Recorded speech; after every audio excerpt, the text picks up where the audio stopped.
دلها جز غم تو بی تقصیره،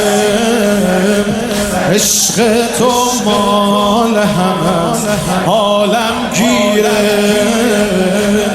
عشق تو مال همه عالم گیره، عشق تو هدیه از طرف خدا به بنده، انسان ذاتن به حسین ابن علی علاقه‌منده. هر کی سر خم کنه پای علمه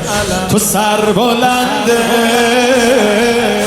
روز تو فطرت ماست کسی به روز شک نداره، دنیا بی روزه تو زبون مشترک نداره، دنیا بی روزه تو زبون مشترک نداره. به ابی انت و اهلی و ما